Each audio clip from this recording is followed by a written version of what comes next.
Ukraine যুদ্ধ বন্ধে একটি স্থায়ী শান্তি চুক্তির জন্য রুশ প্রেসিডেন্ট ভ্লাদিমির পুতিন প্রস্তুত রয়েছেন বলে মন্তব্য করেছেন যুক্তরাষ্ট্রের বিশেষ দূত স্টিভ উইটকফ। তবে ওয়াশিংটনের মধ্যস্থতায় এই শান্তি চুক্তির পথ খুব মসৃণ নয় বলে ইঙ্গিত দিয়েছেন রাশিয়ার পররাষ্ট্রমন্ত্রী সের্গেই লাভরভ।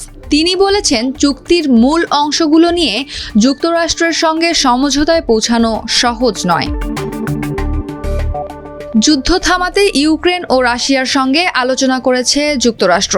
একই ধারাবাহিকতায় গত 11 এপ্রিল রাশিয়ার সেন্ট পিটার্সবার্গ শহরে পুতিনের সঙ্গে সাক্ষাৎ করেন উইটকফ। পরে 14 এপ্রিল সংবাদ মাধ্যম ফক্স নিউজকে দেওয়া সাক্ষাৎকারে তিনি বলেন, সাক্ষাতে পুতিন যে অনুরোধটি করেছেন সেটি হলো স্থায়ীভাবে শান্তি প্রতিষ্ঠা।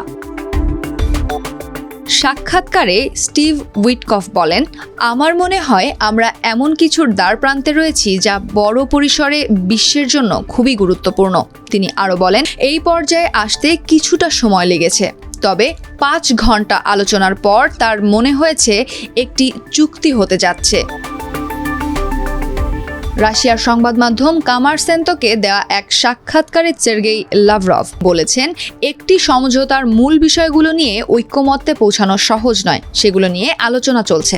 লাভরভ বলেন, সব পক্ষের জন্য সুবিধাজনক হয় এমন একটি চুক্তির বিষয়ে তারা সচেতন।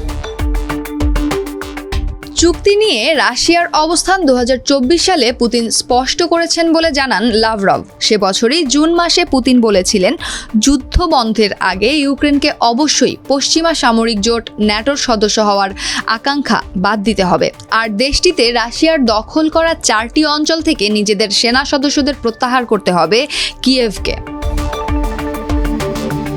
এদিকে গত 13 এপ্রিল ইউক্রেনের সুমি শহরে রাশিয়ার হামলায় 35 জন নিহত হওয়ার পর যুদ্ধ শুরুর জন্য ইউক্রেনের প্রেসিডেন্ট ভ্লাদিমির জেলেনস্কিকে দোষেছেন ট্রাম্প।